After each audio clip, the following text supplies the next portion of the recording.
Thank you very much for that. Bueno, a continuación le damos la bienvenida a Mark Dodsworth, director de Euro Partnerships. En la capacitación, Mark nos hablará sobre los aspectos claves a tener en cuenta al momento de crear pequeñas empresas en el Reino Unido. Mark tiene años de experiencia como consultor en temas de exportación e internalización de empresas. Comenzó su carrera en el cuerpo diplomático británico. Fundó el proyecto empresarial universitario llamado Language Consultants Industry y ha trabajado en proyectos en el sector público en el Reino Unido y en Alemania. Mark además es cofundador de Euro Partnerships, una empresa de servicios de inteligencia de mercados, formación, consultoría y búsqueda de agentes y distribuidores.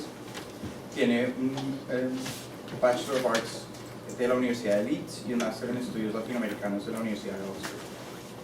Mark, thank you very much for being with us. The stage is yours.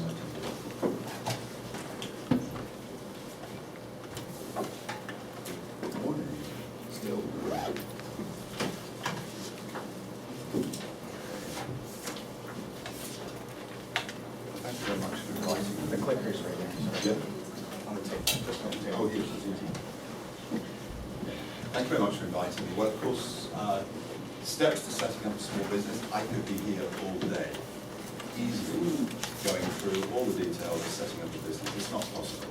So my intention really in this presentation is to give you a kind of checklist, lista de comprobación, so a list of the things that you need to take into account when you're going through the process of first visualizing and then realizing and setting up a business here in the UK.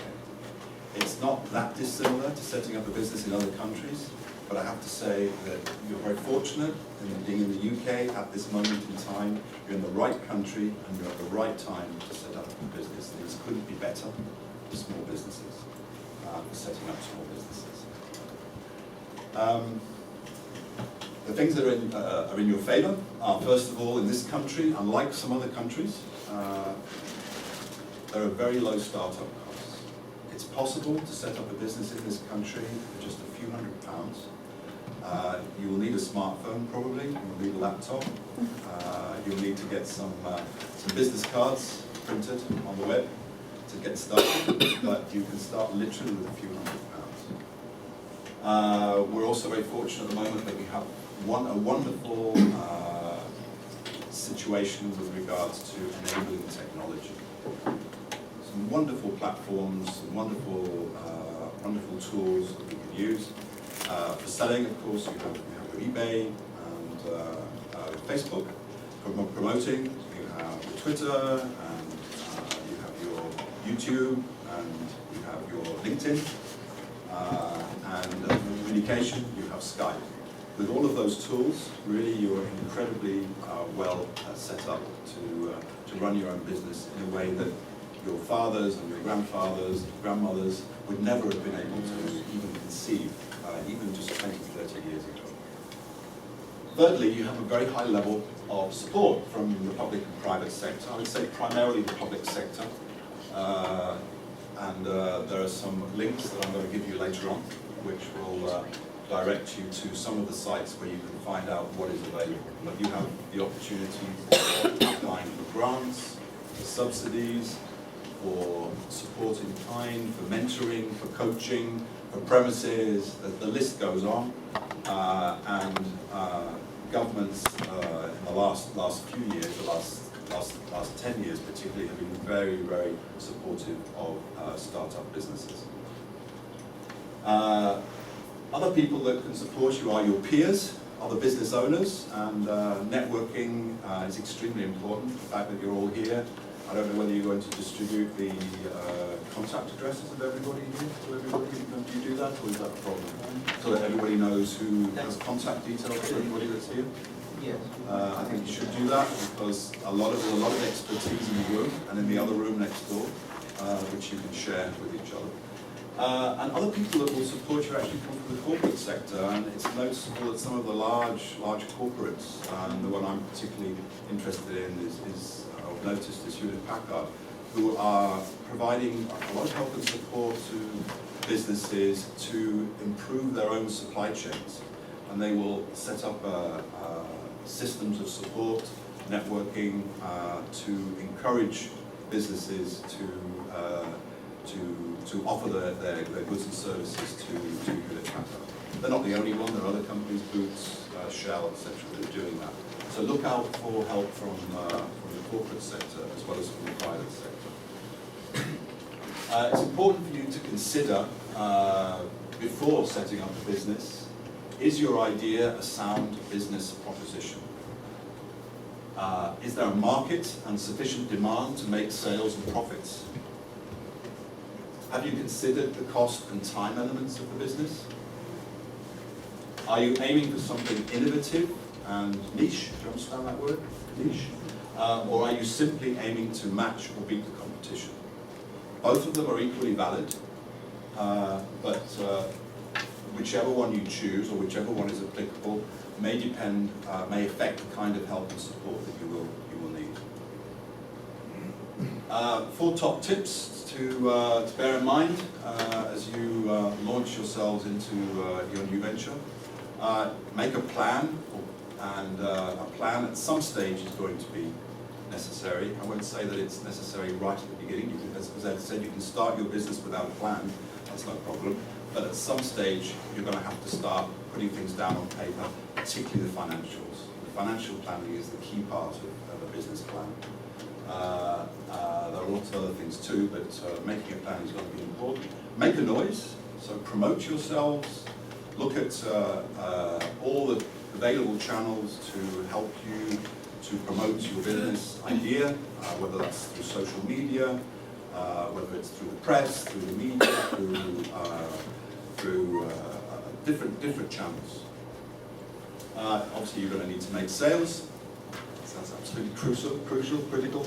And you're going to need to keep the business in balance. How many of you here are spending 100% of your time on your business? 100% of your time, as opposed to having other businesses or other activities. One person, that's interesting. So everybody else is doing things maybe in conjunction with another, maybe a salaried job or some other activity to gradually, hopefully get to the point where you can do this full time. Is that kind of the idea? Yeah, it's very typical. Okay. Yes, but you're doing it full time, 100%. Yeah. Very good. And just another idea, how many people are involved in a product and how many people are involved in a service? Who's got a product, a tangible product? 1, 2, 3, 3.5? Okay, and then everybody else in services of some kind? No? Okay. Right, thank you. Keeping the business in balance is very important. You need to balance your admin with your customer care, with your sales and business development, and make sure that one doesn't affect or impinge upon the other. And there's of course your family life, your home life, which can easily become overwhelmed as this business takes off or sucks you in. To get started, you will need a viable product or service. How do you find whether you have a viable product or service? Through market research. I'm a very enthusiastic proponent of market research, and I'll talk a little bit about that in a few minutes. You may need your business planning and your financial planning. You may need to take that on board. You will need startup funding. That could be your own resources, it could be loans, it could be investment. You'll need to form a company or establish yourself as a sole trader. We'll talk a little bit about that again in a few minutes. And if you form a company, you'll need to register that company. You'll need a bank account. You'll need to consider whether you need insurance policies. And you'll need to decide whether you're going to apply for VAT. You'll also need premises of some kind, whether that's your spare bedroom, like a lot of people, or whether you are looking to rent or work out of an incubator or a business hub. You need to be engaged in marketing, and the primary vehicle for that is usually a website of some kind. You will need selling strategy and techniques, and you'll need your IT and PC skills. You'll need to take care of bookkeeping and keep on top of your corporation tax. And you will need to, if you're employing people, and most of you may well be employing people, as soon as you move from being a sole trader to a limited company, the directors then become employees. So even if there's only one person in a limited company, that person is an employee, and that person needs to be registered for PAYE. So you immediately move into employment issues, for which there's a lot of help and support from various websites. Market research, just to define that really, because that's the first step for anyone wanting to set up a business. In order to establish whether you have a viable product or service, you need market research, and this is how I define market research. It's the collection of information about a market in a structured way in order to develop an effective market entry strategy. Why do you need market research? You need to put yourself in the driving seat, you need to be in control, and to be in control you need information and you need facts, not dreams and theories and enthusiasms and passions. You need facts, and facts will come from market research. This will then enable you to develop an efficient and realistic market entry strategy and business plan. If you then go on to have some kind of sales network, however small, maybe you're going to be appointing commission agents, maybe it's going to be members of your family going out to sell, but you can control those sales representatives if you know the market, if you've done your homework about the channels to market and the channels of distribution for your product. You will then be able to, thanks to market research, be more likely to increase your profits, save a lot of time and money and mistakes and dead ends, callejones sin salida, and to impress your potential customers because of your amazing knowledge of the market, which you have painstakingly gathered through your market research. Startup funding. Okay. How many people, let's just get an idea, how many people are funding their business from their own resources, from savings, from redundancy money, from, okay. That's the usual route to start, and I started that way. I was saying for the last group, I started with a small redundancy package, which I put into my business along with a partner. I started with £4,000. Family and friends, who's using family and friends? Okay, good. Thank goodness for family. Colombian families are the best, aren't they? All those uncles and cousins, great. Bank loan. I want aunts and uncles. That's right. Bank loans. Anybody going for a bank loan? Nobody's dared to go for a bank. Okay. So good, we won't cover that then. Grants and subsidies from different sources. What I found, this is 40 years ago now, but I was very pleased when I wanted to set up my website that I was offered 50% funding towards my website. I was given a grant of £2,500 to set up my website. That was a great scheme and it really got me going. It was a multilingual website and it's really, we've only just changed it just this last year after 14 years. Having played around with it for a bit, but finally we've moved on. That was a great start. There are many schemes where you can look for usually smaller amounts of funding. Very often that funding needs to be what they call matched. So in order to get £1,000, you need to have £1,000 in the bank to be able to match the grant with your own resource. Business angels and venture capitalists. Of course, Ed covered that a little bit and what those kind of people will be looking for before they will consider investing in you. Anybody looking to go down the road of business angels and VCs? Is that because you've got particularly innovative and exciting products or services? Yeah? And the same with you. You've got something that's a little bit special, you would say, that people might want to invest in? Okay. Yeah. That doesn't mean to say that a business based on empanadas and bocadillos couldn't succeed in London, and many do succeed.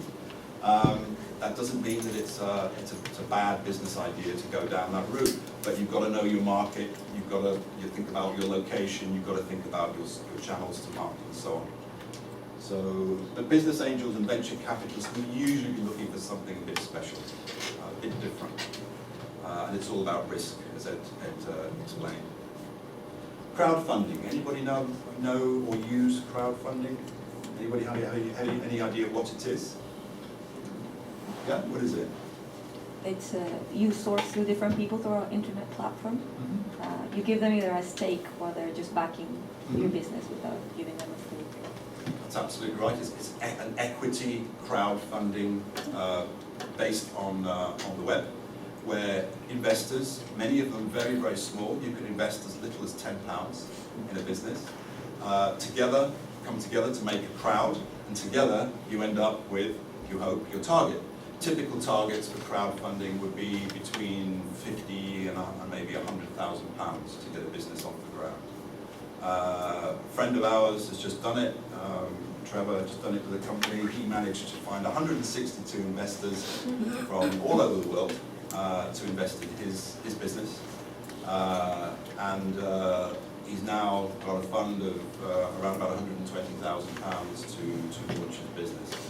He did have to take a lot of painstaking time to present the company in a very convincing way.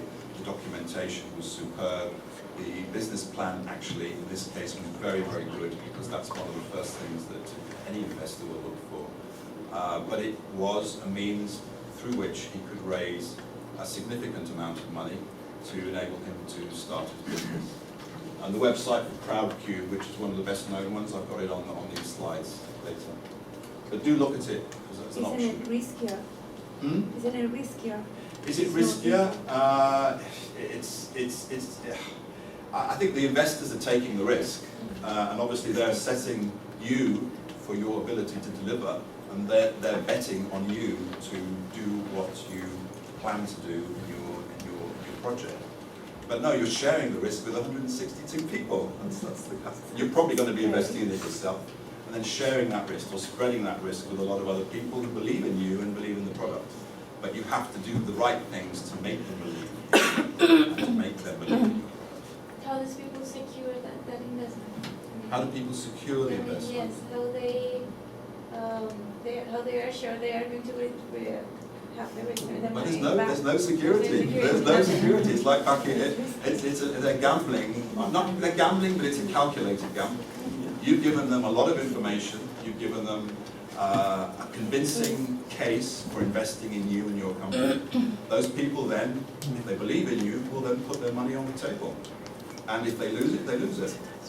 And they won't be coming to you, by the way, to pay them back as an individual, because if you've got a company, you've got limited liability probably, but they wouldn't be expecting that. They know that you win some, you lose some. But they're believing in you at that time and believing in you enough to make an investment, and they hope to get their money back with a substantial return, but they know there's no guarantee. So the same for a business angel, or is it? Yeah, business angels tend to be individuals, high net worth individuals, or sometimes consortia. I think we could talk about this, couldn't we, in the discussion? Yeah. I think it might be interesting for everybody if we come back to these investment vehicles, because there's probably going to be. I'm surprised that a lot more people don't know about crowdfunding. You're the only one, actually. So I thought it was much better known. It is recent. It's come from America, I think, originally. Company formation, I'm just going to go through this very quickly because it's rather boring, but these are the steps or more or less the sequence that will happen. You will decide to establish yourself as a sole trader, or as a partnership, or as a limited company. What is the big difference between being a sole trader or a partnership on the one hand, and a limited company on the other? What is the big difference? Responsibility? Pardon? Responsibility? Not specifically. There's two words I'm looking for. Limited liability. Limited liability. It means that if anything goes wrong, the shit hits the fan, you personally do not have to pay. The company is a vehicle, the company is liable, not you personally.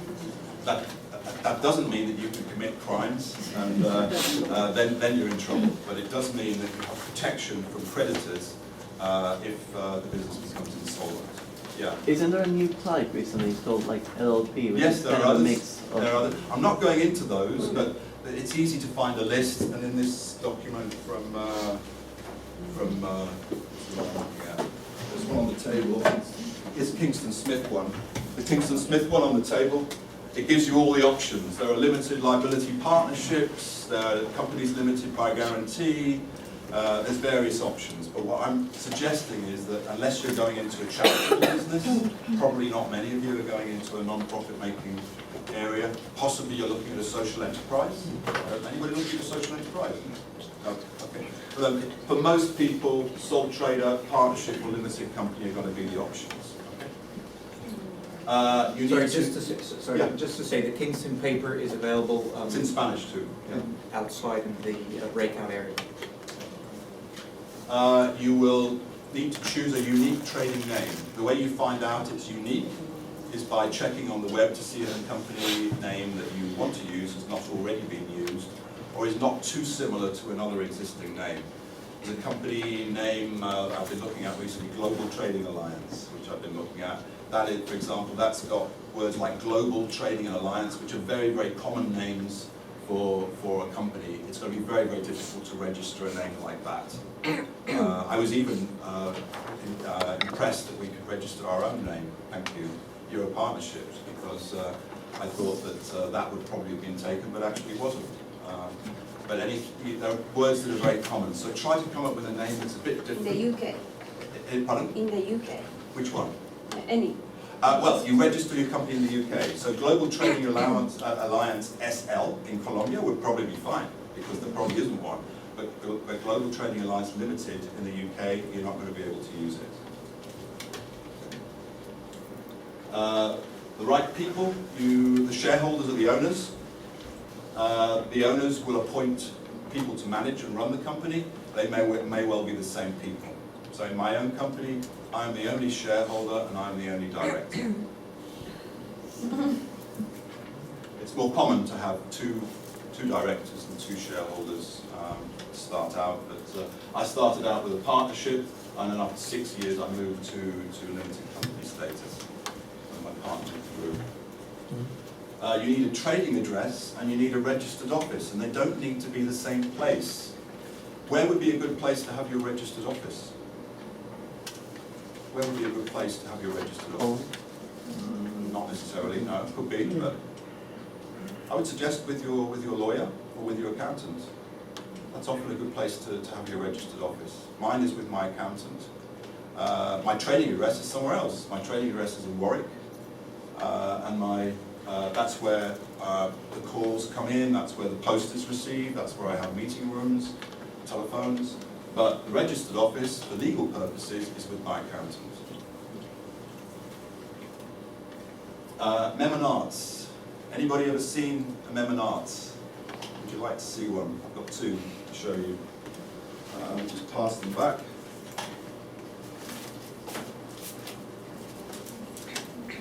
So the memorandum and articles set out the aims and objectives of the company that you're setting up. 95% of it, possibly 98% of it, is pro forma. So it's already, when you get your company, it's already been written out for you, and then you just fill in the gaps with the specific information relating to your company. This only applies to limited liability companies. If you're a partnership or a sole trader, you don't need any kind of formation document, although you may well have a partnership agreement which you and your partner or partners will draw up together, which may or may not be looked at by a lawyer. It doesn't have to be.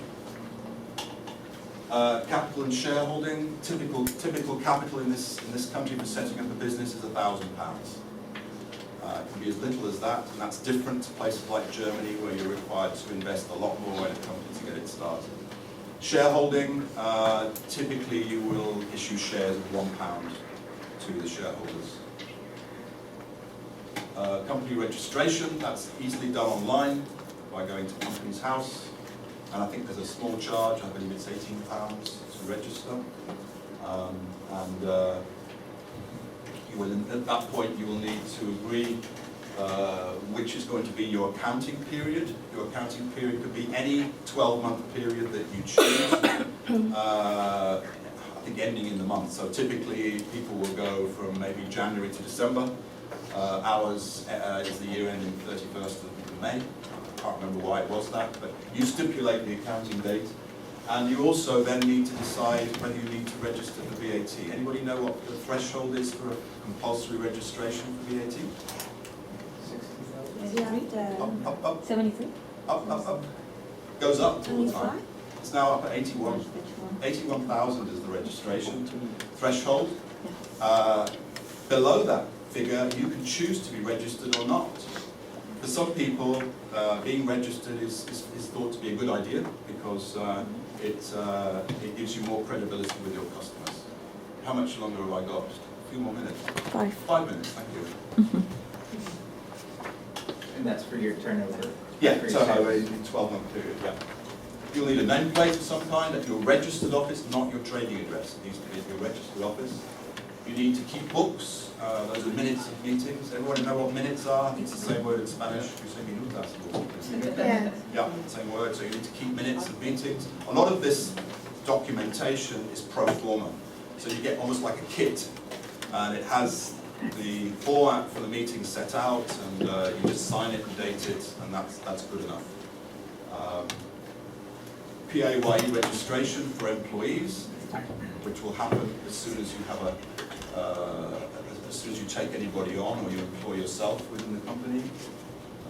And business stationery, letterheads are becoming less and less a requirement.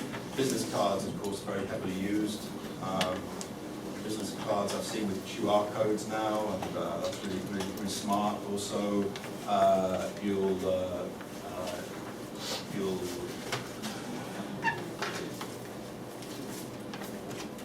regular and annual requirements where you need to keep company's house updated in case of changes to your status. You need to minute your meetings. You need to keep your accounts and books up to date. And there are specific periods by when you must submit information, particularly your annual accounts and your annual return. And there are fines and interest which is charged if you do not keep the schedule. You need to decide which bank you're going to bank with.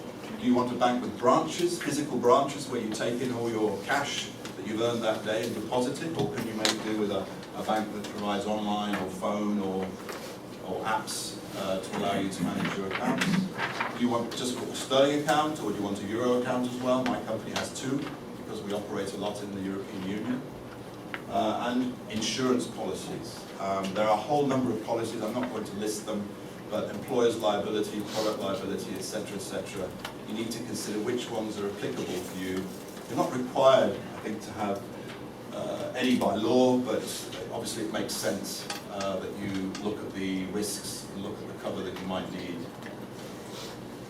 Premises could be home-based, could be a virtual office, could be an incubator or enterprise hub, or you could rent commercially or even purchase. Marketing, brochures, press releases, social media, Google Ads. A lot of people have said very good things about Google Ads as an effective way of selling. Website, make sure it's got HTML editor, and consider SEO, search engine optimization, but it can be expensive, but it can be worthwhile if your website is an important way for you to reach your customers. Blogs, sponsorship and prizes. You can, ways of raising your profile in a local community by sponsoring an event, sponsoring a scout group or something like that, football team. Selling strategy, you can sell direct, including via the web. You can sell via intermediaries, commercial agents or distributors. You can franchise, you can license, or you can go for licitaciones, public tenders. Almost there, a couple of slides to go. Do you want to work in-house or outsource? So for your bookkeeping, your IT, your payroll, do you think that you can provide those services in-house, or should you be going to experts? In many cases, I would say look at experts, look at accountants, look at professional bookkeepers, look at mentors. They have the technical knowledge, they have the first-hand experience. It can often be much less costly to employ them on an hour-by-hour basis than to take on staff. Your time always has a hidden cost. and you can't be an expert at everything. Desk research, you can collect information.